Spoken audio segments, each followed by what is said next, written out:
In the United States, the use of imprisonment as a form of criminal punishment became prevalent after the American Revolution, when Americans started seeking alternatives to the use of capital punishment for crimes. Since that time, the primary ideology behind imprisonment shifted back and forth through the years from confinement strictly as punishment to the use of individual cells where an offender would be in solitude during his incarceration, to prisons as a place to rehabilitate the offender through hard labor and penitence. The idea that the penitent prisoner could be reformed led to the term penitentiary as the term to identify a place for those convicted of serious crimes. However, while the driving philosophies behind penitentiaries may have shifted, the common problem for incarcerating criminals has always been the cost of feeding, housing, and providing for those detained offenders. In the 1870s, after the Civil War had decimated the Southern infrastructure, the state of Tennessee began the system of convict leasing in an effort to offset the cost of prisoner detention. The state would lease prisoners to private companies, which in turn agreed to house, clothe, and feed those prisoners. The Tennessee Coal, Iron, and Railroad Company was the largest lessee of these prisoners, and this became the first work release program in the country. As the prisoners mined the coal, the state was relieved of the financial burdens of the incarcerations, and the companies saved money on the cheap labor. The losers were the free miners, whose jobs had been replaced by those prisoners. In 1891, the free miners revolted against the prisoner leasing system in what became known as the Coal Creek War. And although they were stopped by the militia, the public outcry over the loss of jobs led to the end of the prisoner leasing system. In 1896, the state decided to mine the coal for itself, but labor would still come from its prisoners. Brushy Mountain State Penitentiary was specifically built for the purpose of housing prisoner miners, and its location was chosen due to the mountains, which provided a natural secure barrier, as well as its proximity to the Frozen Head State Mine. The prison had its own railroad spur, and all aspects of coal mining was performed by prisoners, which included the removal of the coal itself, as well as operating the prison coke ovens. Mining of coal by using prisoner labor was lucrative for the state of Tennessee until the mid-1960s. However, the coal mines gradually began losing money.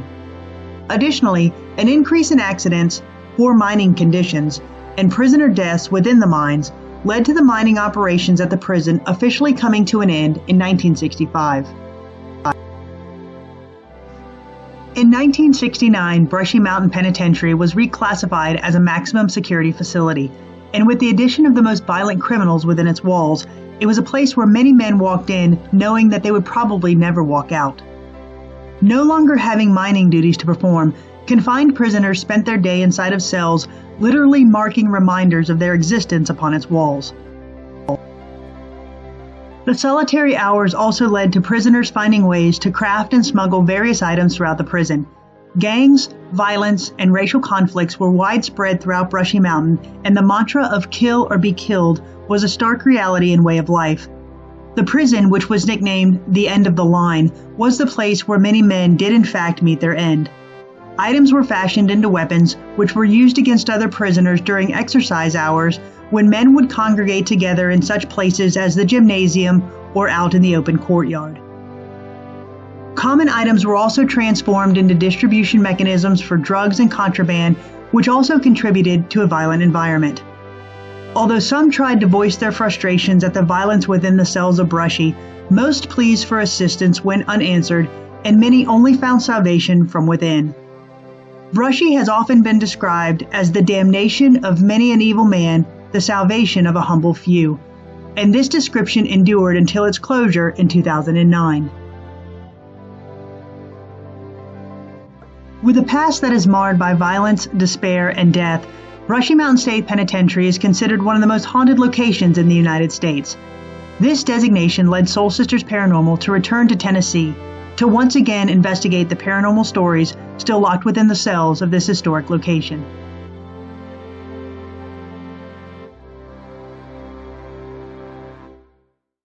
Do you want to stay up there on the stairs and talk to us? If you'd rather stay upstairs, will you turn that flashlight on for us that's on the staircase? If you'd rather stay there versus coming down here.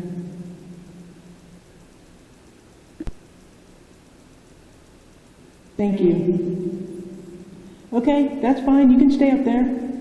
So if you'll step away from the flashlight and turn it off for us, we can ask you a series of questions. Will you step away from the flashlight and turn it off so we can talk? All the way, please. Keep going. Thank you.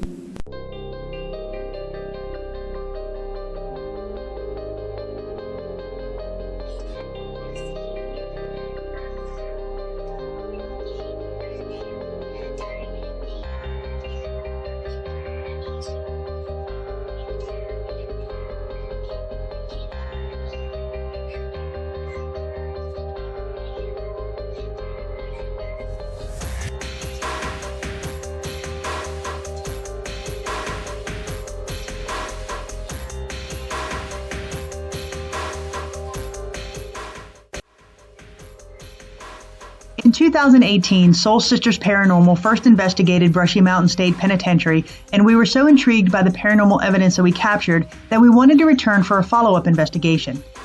On this investigation, we were joined by Miranda and Josh from Ghost Biker Explorations, and we began our investigation with a day tour of the entire prison complex in order to familiarize ourselves once again with the facility. We also determined amongst ourselves where we would be placing all of our stationary equipment that we would be using during our investigation later that night. Armed with the information from our day tour and with an investigation strategy in mind, we entered the prison at nightfall to begin our 9-hour investigation. Before we began with our EVP sessions, we first set up all of our stationary equipment that we would leave running throughout the night. Night vision video cameras and voice recorders were placed in areas reported to have paranormal activity. For example, on this third-story cell block, several of the cells are reported to be haunted by spirits of prisoners that were killed in 1982. While these prisoners were locked inside of these cells, they were shot to death by fellow inmates who had managed to get a gun that belonged to one of the guards. Many guests and employees have reported hearing unknown voices and footsteps in this area, and others have reported seeing apparitions and shadows in the area as well. Due to these claims, we left several trigger items, such as cigarettes, along with stationary voice recorders and night vision video cameras that we left running throughout the night. Another area of the prison that is reported to be active with unexplained noises, footsteps, and shadow figures is the cafeteria, where prisoners would have their meals. Due to the numerous claims, we set up several stationary video cameras to cover this area completely, and we also left 2 voice recorders at each end of the room. We also left a camera to cover the kitchen area at the far end of the cafeteria. There were numerous murders that occurred in both the cafeteria and in the kitchen, including one prisoner who was killed and dismembered in the kitchen, while other prisoners sat around eating their dinners and witnessing the crime. The area of the penitentiary that is considered to be the most active in terms of paranormal activity is a subterranean room known as the Hole. During the operation of the prison, the Hole was used as the solitary confinement area where the prisoners were kept in complete isolation and in complete darkness. Prisoners that were sent to the Hole described it as hell on earth, with cells that were small and cramped, food rations that were described as pureed nastiness, and only a small pot of water. Prisoners sent to the Hole could be kept there for up to 30 days. Due to reports of disembodied voices, shadow figures, and unexplained noises, we left a voice recorder, a laser grid, and a night vision video camera to cover the area completely during the night. Finally, we left night vision video cameras and voice recorders to run stationary in each of the other cell blocks around the facility.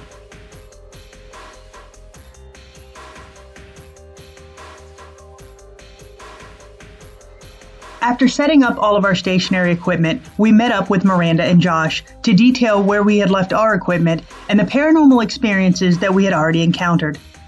During setup, we all had personal experiences such as hearing an unknown whistle, a scream, and loud bangs that we could not explain. We took a minute to discuss what we had heard, and then we decided to continue the investigation as a group, conducting EVP sessions and conducting several experiments in various locations throughout the night. Aside from the 2 female employees in the administration offices, the 5 of us were the only people on the property that night, so our stationary equipment would be running in isolation during most of the night. Additionally, the fact that we all stayed together as a group made it easy to account for our whereabouts and movements during the entire investigation.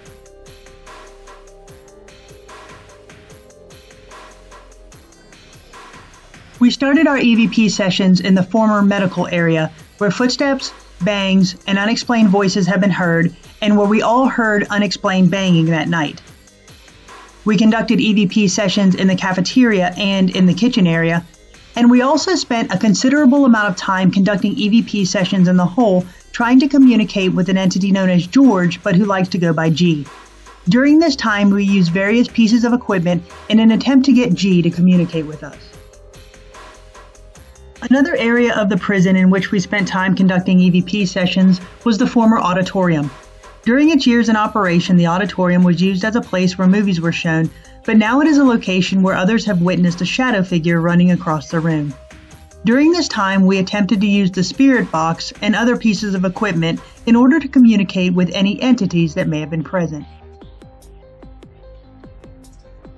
Finally, we spent time inside of the large gymnasium in an attempt to communicate with the spirits of the prisoners that were known to have been murdered in the area. We used various trigger items such as glowing balloons, along with various pieces of equipment which were all placed in the center of the gym while we stayed on the perimeter. In addition to questions, we also played Native American chants and songs from the 1960s in an attempt to entice a response from any entity present. After conducting EVP sessions, we decided to conduct an experiment called the Estes method in one of the cell blocks. During the experiment, one investigator is blindfolded while wearing noise-canceling headphones connected to a spirit box. The other investigators remove themselves from the area to ask questions, which the lone investigator cannot hear. The investigator simply calls out what she hears from the spirit box, which generally speaking is an AM/FM radio that is designed to rapidly scan through frequencies. It is theorized that spirits can communicate by speaking through the spirit box, and that the investigator is more in tune to any response on the spirit box due to the fact that she is blindfolded and cannot hear the questions being asked. While we all took turns as the lone investigator, it was Miranda who had the most compelling session of us all. Okay, you guys can start any time. Okay. What year is it for you?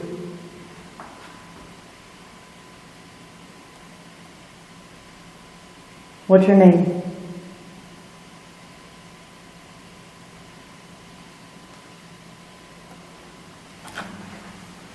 What's your prisoner number?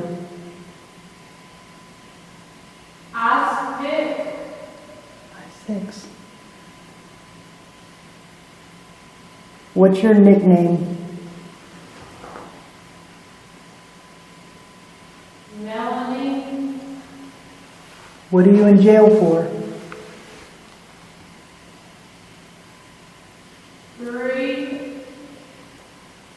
3 years. Why don't you come out here? Soul. All right, you're right, we're Soul Sisters. Come out here and speak with us. Do you want us to go get the guard?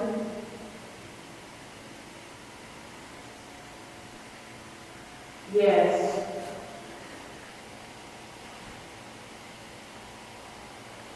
"47 years. All right, 47 years. Is that how old you are?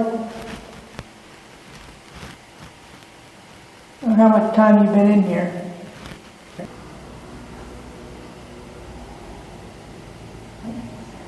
Motorcycle. Yeah, we have a motorcycle outside. How old are you? Okay, that's a man that yelled stop. Okay. That's not like us asking you questions about everything use. Yeah. Yeah. Did you kill a woman? Is that why you're here?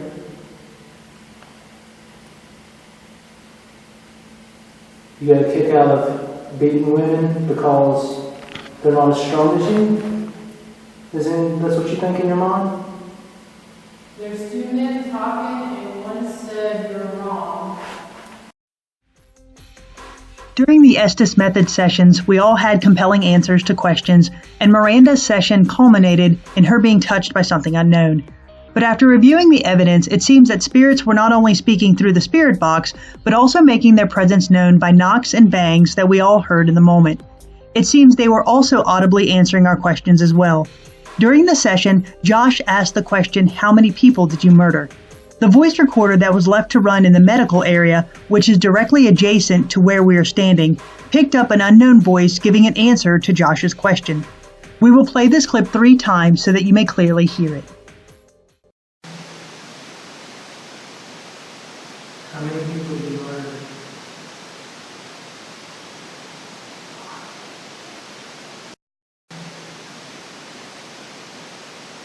How many people did you murder?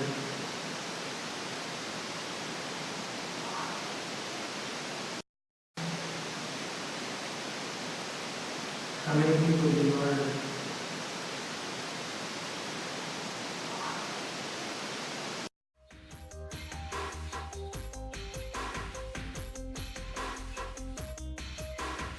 Our investigation at Brushy Mountain State Penitentiary lasted for 9 hours, and during that time we explored every location within the walls of this historic prison.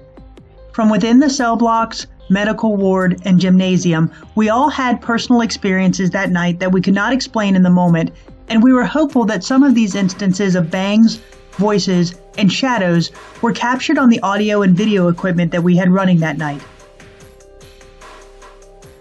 After reviewing the footage, the evidence that we did capture is to us compelling, and it seems to validate many of the paranormal claims and stories that have come out of this haunted location.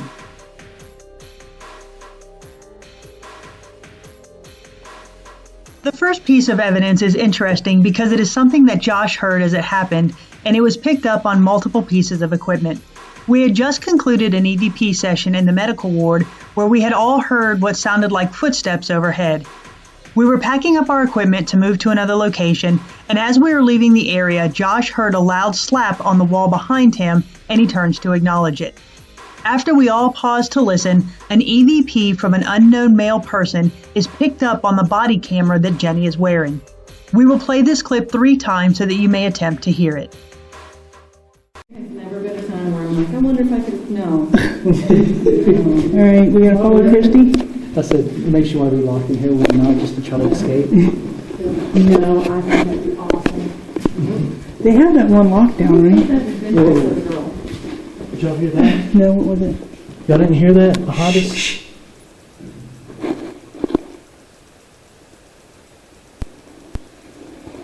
Something just smacked the wall when I walked out. That's my feet. Footsteps. Something just smacked the wall when I walked out. That's my feet. Footsteps. Something just smacked the wall when I walked out. That's my feet. Footsteps.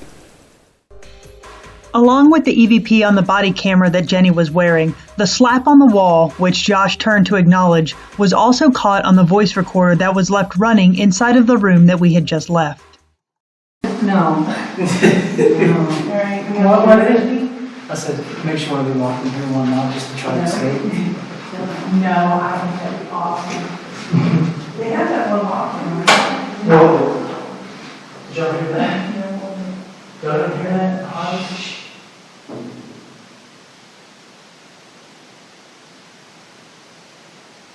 Something just smacked the wall when I walked out.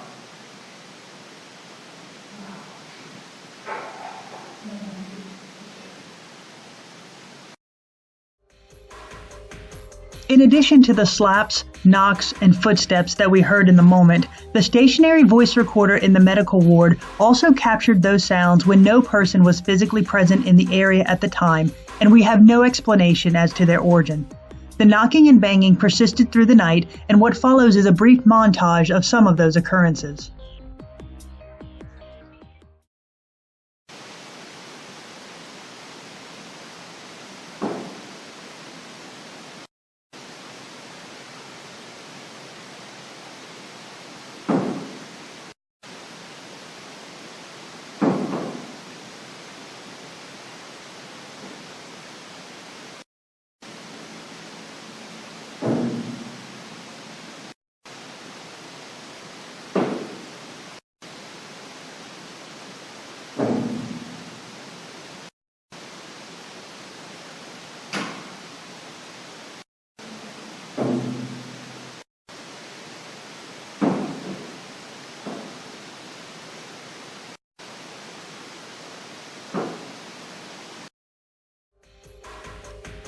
The final piece of evidence from the medical ward is another EVP that was captured on the stationary voice recorder that was left running in the room. Although you can hear us talking in the auditorium, which is on the same floor as the medical ward, the voice recorder in the medical ward picks up the voice of an unknown male in the background.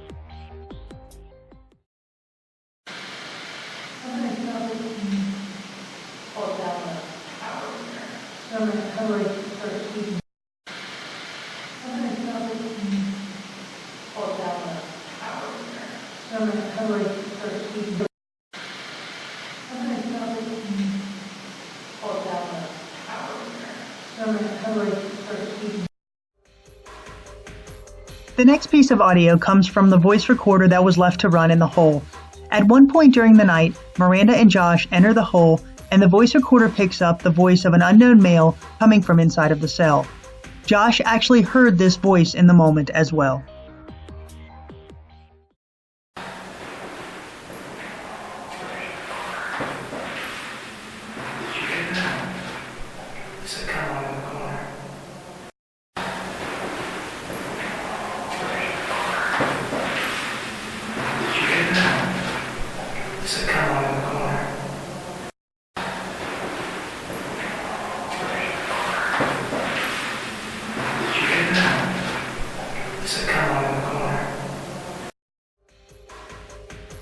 Another piece of audio that was also captured on the voice recorder was an answer in direct response to a question asked by Kim. During the setup of equipment in the hole, Kim approached one of the cells in an attempt to communicate with the entity known as G. When she asked if G was with us, a clear response was captured.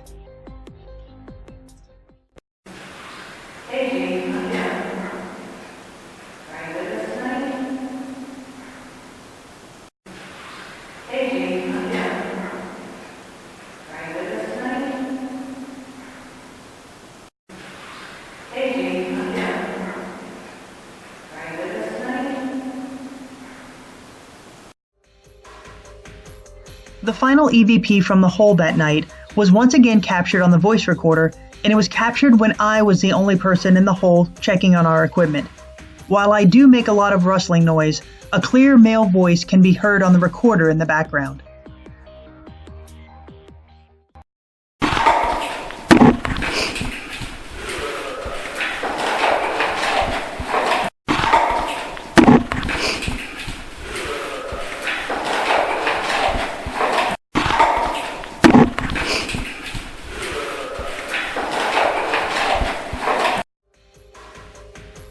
During the night vision video cameras that we had left to run in several of the cell blocks also picked up voices that we cannot explain.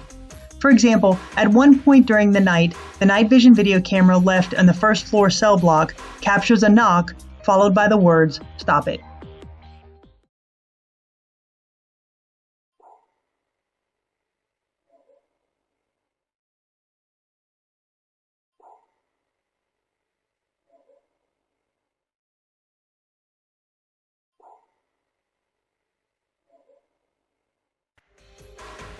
One of the most compelling pieces of evidence from our investigation that night was captured during our EVP session in the gymnasium. We had set up several pieces of equipment, including 2 REM pods, in the middle of the gym, and we began asking questions to any entities that may have been present. During this time, Miranda was also using her SLS camera, which, generally speaking, attempts to display any perceived anomalies as stick figures on the screen. At one point during our session, we first captured an EVP, and then I noticed a shadow dart in front of the REM pod. Miranda also captured an anomaly on her SLS camera. As we all watched, the shadow once again crosses in front of the REM pod, and we were able to capture this on camera.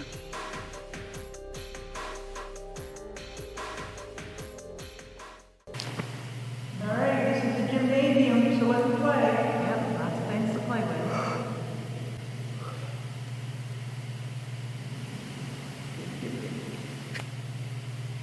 You want to walk up to any one of these things?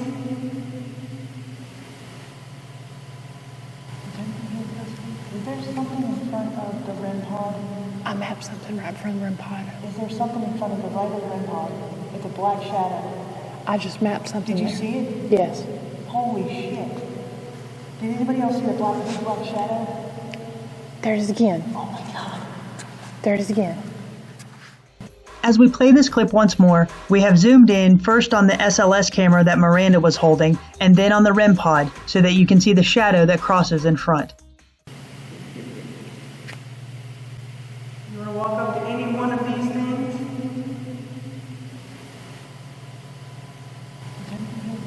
Is there something in front of the REM pod? I mapped something right in front of the REM pod. Is there something in front of the right of the REM pod? It's a black shadow. I just mapped something Did you there. see it? Yes. Holy shit. Did anybody else see a big black shadow? There it is again. Oh my God. There it is again. Deep in the shadows of the Tennessee mountains sits a prison within whose walls sat men with souls as hard and dark as the coal they were once forced to mine. Filled with a history of brutality and bloodshed, the prison known as the End of the Line was also known to be one of the most violent penitentiaries in the history of the United States. With violence, despair, and death being a normal way of life for prisoners in Brushy Mountain, it seems that the classification of Brushy as the damnation of many an evil man was a description that is still prevalent today. For it seems that the souls of many men have been damned to serve out an eternal life sentence locked behind the bars of Brushy Mountain State Penitentiary.